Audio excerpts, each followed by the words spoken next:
So with that quick game, we're going to head right into the second game as soon as I update my descriptions for it.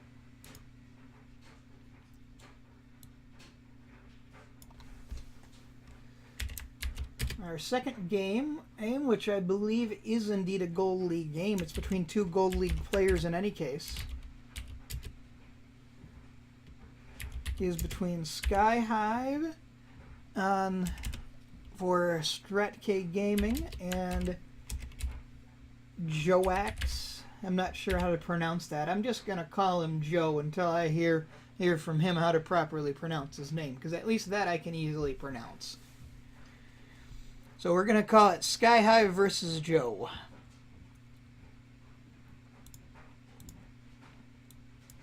And as soon as I get everything ready, I'll get right into that replay.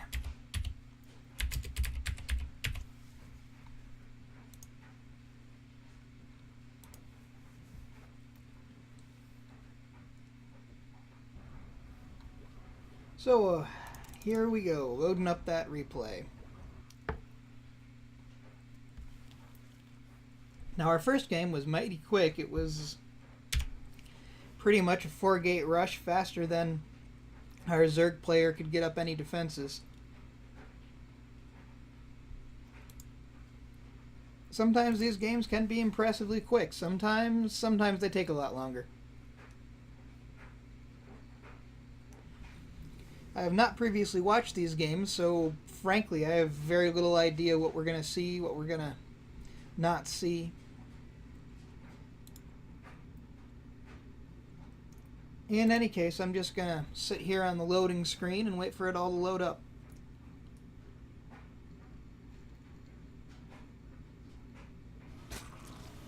And looks like we're into our game. This one is a ZVZ. So, here on Daedalus Point, we have a ZVZ spawning in the upper left, playing for StraTk Gaming. This is SkyHive as our blue Zerg, well, as our teal Zerg. And spawning in the lower right as our yellow Zerg, we have joakc, who I'm going to refer to as Joe.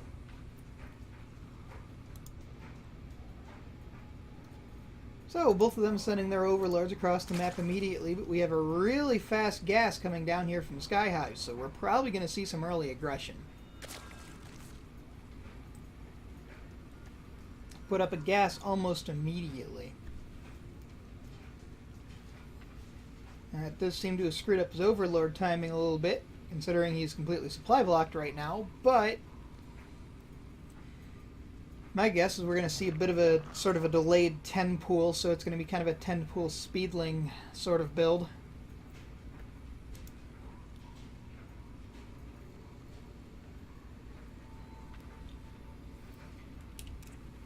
Whereas down in the other corner, we're seeing Joe just get down his spawning pool and have a more typical build order. He did go pool first, which is very typical versus Zerg. And he is scouting and has seen what's going on over here. SkyHive having taken as close to exactly 100 gas as he could manage, and that is probably seen. He probably knows exactly what he's up against at this point. So he's getting down his own gas and being bold, getting down his second hatchery.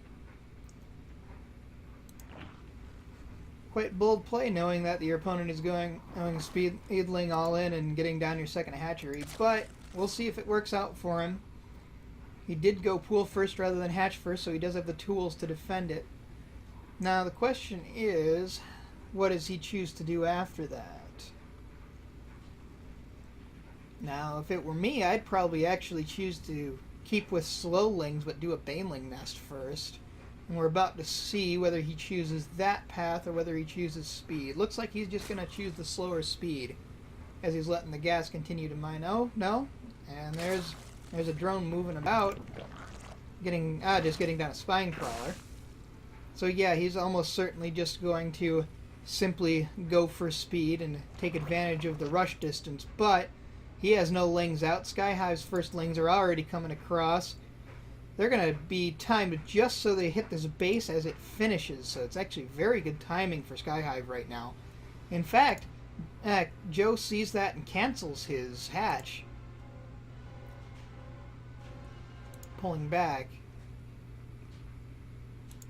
I did say I thought that hatch was a little bit greedy knowing what he was up against, and looks like I was correct.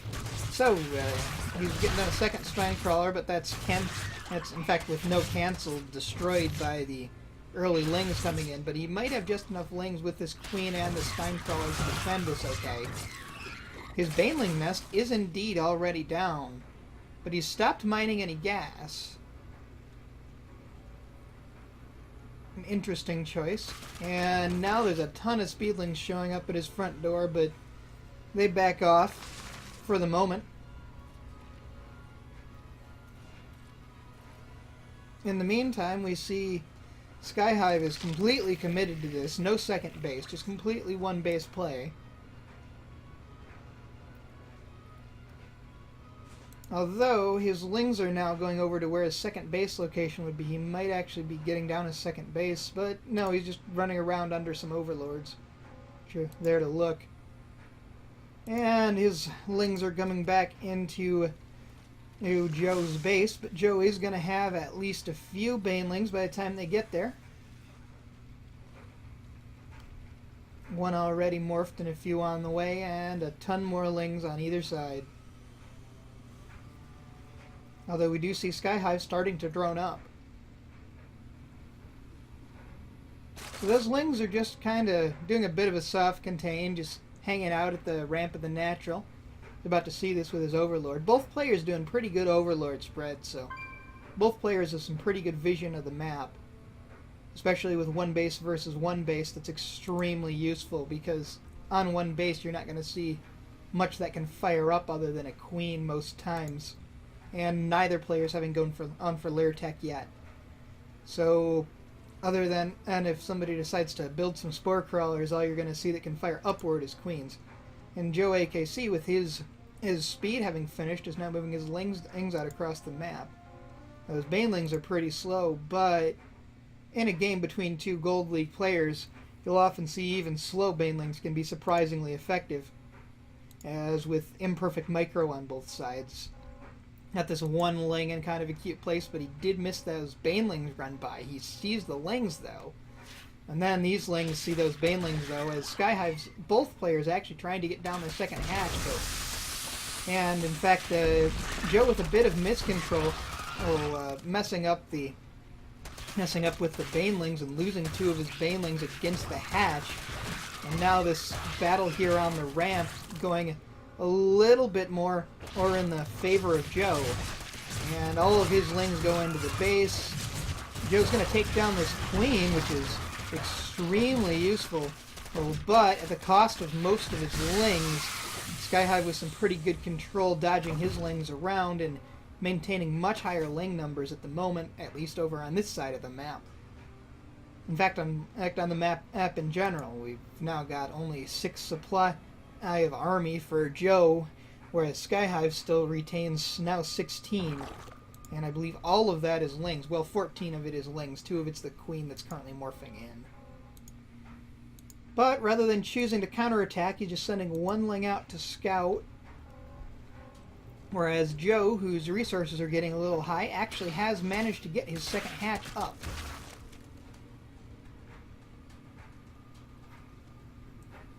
Now those lings are coming across. There are going to be some lings to combat them, but with no banes, I don't think that this base is long for this world. The queen's just about to come out, but it's probably going to go down immediately. Oh, there's one bane coming in and getting a few kills, but not very many. And in the meantime, Joe has gone roaches. His roach warren is down. He's now morphing in a few roaches, and a number of roaches walking down, but they're not going to be fast enough to save this base. This base is forfeit, but these roaches are going to tear apart these lings. Joe maintaining his lead at the moment with no second base for either player, but SkyHive's is on the way, and having lost his second base, he could quickly turn that around. SkyHive now with a 12 supply lead, almost entirely based on having, well, a lot of roaches and a number of lings. So he knows exactly what's going on with his base. His overlord still sitting right over it, and these roaches are just about to come up and engage with the lings of SkyHive. And SkyHive's first few roaches as well. So we've transitioned from ling to roach ling, with only Joe using Banes. I believe only Joe having Banes. He's morphing a few Banes in right at the front lines because his roach numbers are superior. One of them gets cancelled by the roaches sniping it, but the second is going to come up. However, it's probably going to waste itself. Yeah, it wastes itself against one ling. The rest of these roaches moving back a little, which I'm not sure is quite the right decision, but I believe he's mostly trying to get all of his army together for a little bit bigger push, try to take down this base. In the meantime, he is morphing in his second base, and so we have this fight going down now. A few more roaches here for SkyHive than Joe, especially with the rush distance issues. Looks like SkyHive is going to win this fight and defend this base and take a pretty significant lead in the game. Joe may have a few more supply at the moment. He does have 7 more drones, and actually with both of them with the second base down now, neither is really that far ahead of the other. The main thing that SkyHive has above Joe is having a queen, and Joe still has a baneling nest where SkyHive does not. So Joe is now up to StraTk and is immediately getting roach speed, as well as +1 missile attack. So looking for a bit of a longer game, whereas +1 carapace is coming down for SkyHive, which generally is the better option in roach versus roach. Carapace is usually a little bit more important than your missile attack in these fights, so the upgrade is going to mildly favor SkyHive, but in the meantime it all really comes down to both players' macro.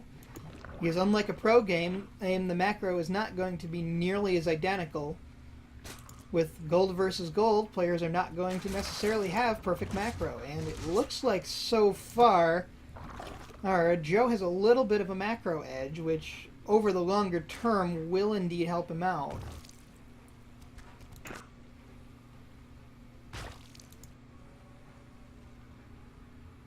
And especially with his lair timing being that much earlier, he might be able to make some transitions faster, or at least continue to get better upgrades, as his roach speed is just about done, and that may well make all the difference. Even if carapace is a little better than attack for a roach on roach fight, roach speed makes all the difference. So their army supplies are identical at this moment, with Joe with now 10 more drones, 11 more drones counting the ones that are morphing in. Looks like Joe is just taking a little bit of a lead, but with roach on roach comparing on the concaves, and depending on the concaves and such, that could change really quickly.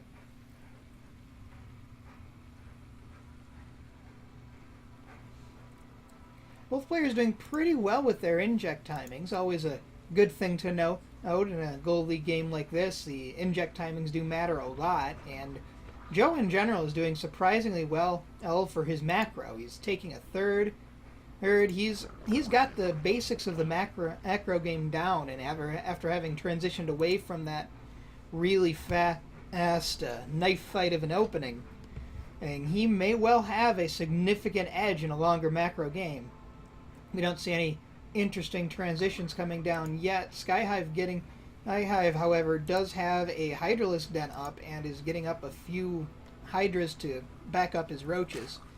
I'm not sure if that's the best choice, though, as pure roach usually beats roach Hydra, especially if your roach numbers are significantly higher. But we'll see how that all turns out. A lot of that will all come down to their micro, and so far, SkyHive has had a little bit better micro, at least what we've seen. And he is using these Hydras in one very useful way, and removing that map vision that Joe has had up till this point of the game. He does not have Overlord speed, so he's just going to lose a few Overlords for free. It's even going to supply block him. and it's going to supply block him pretty significantly when they get this other one as well. So, with no real way to protect that, his Overlord's heading back the other way across the map. That may set him back a little and allow SkyHive to catch up a little, but with SkyHive staying on 2 bases and Joe going up to 3, he's going to have a lot more larvae to work with and just plain more money pretty soon. He's getting his +2 missile attack, whereas as a +1 missile attack just finished for SkyHive, and +2 carapace is on the way. So SkyHive continuing with that upgrade advantage, having added on a second Evo chamber. Joe also has a second Evo chamber, but it's not researching anything.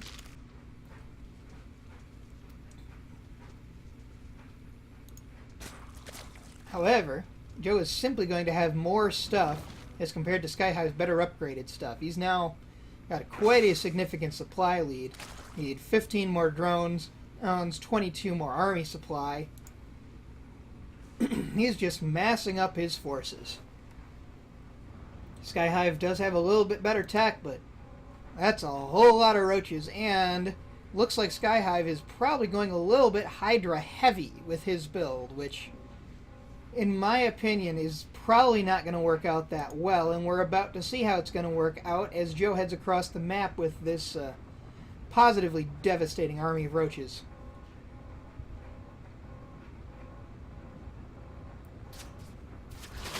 And now we're going to see the big fight come down, targeting down those Hydras first, which is the right move.